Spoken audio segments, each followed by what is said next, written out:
জানি হাত বাড়ালে ধরা দেবে ভালোবাসা।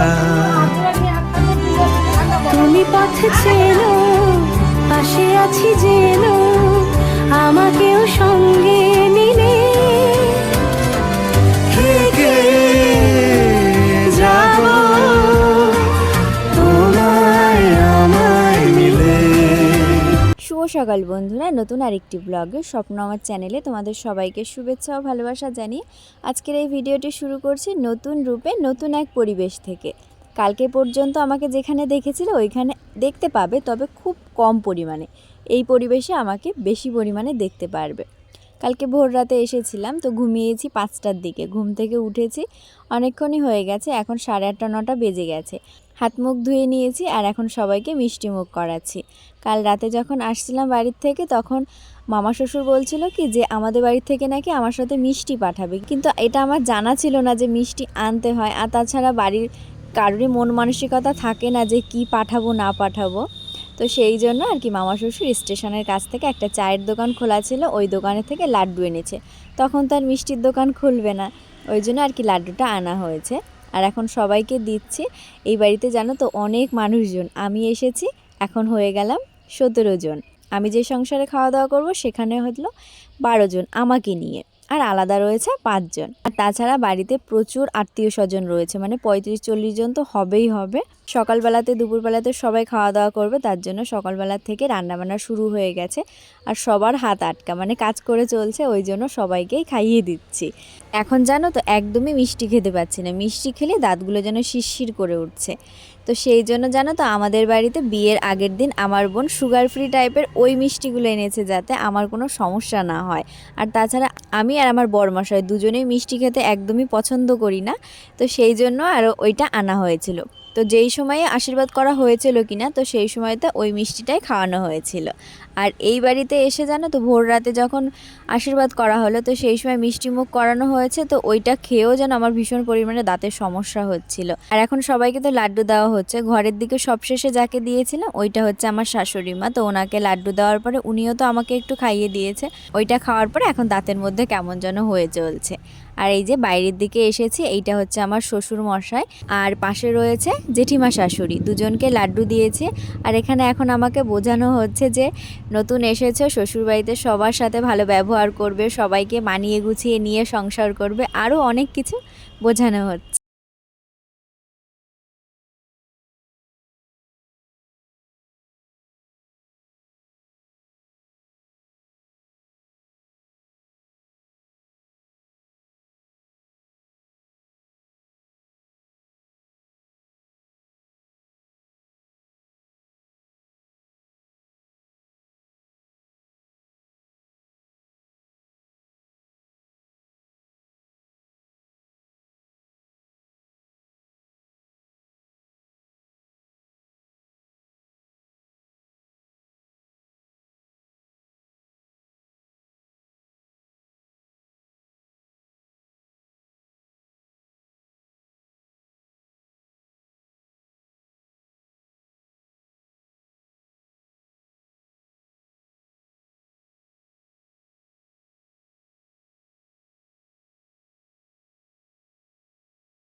কড়ি খেলাটা এরকমটা হয়েছিল প্রথম দুবার ওর একটা বৌদি লুকিয়ে দিয়েছিল, তো এবারই ঠাকুমা বলল কি যে ওই রকম না, আমি আর ও দুজনে মিলে তিনবার করে লুকাবো। তো সেই রকমভাবে হয়েছে, কিন্তু অনেকটা সময় হয়ে যাচ্ছিল, তো সেই জন্য বললো কি আংটিটা তাহলে একজন লুকাতে।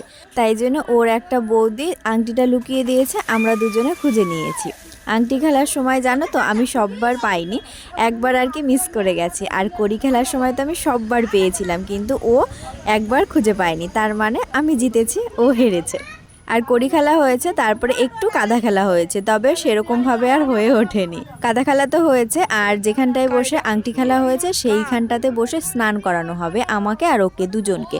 কিন্তু এত পরিমাণে কাদা, এখানে তো আর স্নান হয় না, তাই জন্য আর কি 1 কলস জল কল থেকে নিয়ে আসা হয়েছে, সেটাই আর কি দুজনের মাথাতে ঢালা হয়েছে।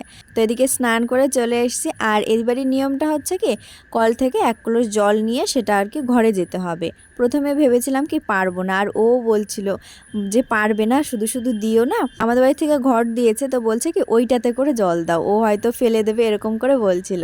তা বললাম যে না, দেখি চেষ্টা করে পারি কিনা। আগে জানো তো কলস নিতেই পারতাম না, নিলে মানে কোমরে এত ব্যথা লাগতো, কখনো নিইনি। তো আর নেওয়ার চেষ্টা করলেও খুব মানে সমস্যা হতো, কিন্তু আজকে দেখছি কি সেরকম টাইপের কোনো সমস্যাই হচ্ছে না। তো ভালোভাবেই আর কি ঘরে পর্যন্ত নিয়ে এসছে, আর একটু একটু দাঁড়াতেও হচ্ছিল। আর এটা রাখতে হবে 1-2 দিন, তো সেই জন্য এই পাশের দিকেই রেখে দিলাম। শাড়ি পরে নিয়েছি, আর এখানে এসে জানো তো একাই শাড়ি পরতে হয়েছে। ভোর রাতে যখন এসেছিলাম তখনও আমার কাছে কেউ আসেনি শাড়ি পরিয়ে দেওয়ার জন্য, আর এই সময়তেও আসেনি। একটু একটু শাড়ি পরতে পারতাম, আর এখানে এসে যেন আরও বেশি পরিমাণে শিখে গেছে শাড়ি পরা। তো শাড়ি পরে নিয়েছি, আর গাছ সিঁদুর পরতে হবে, তাই জন্য ননদকে বলেছি পরিয়ে দেওয়ার জন্য।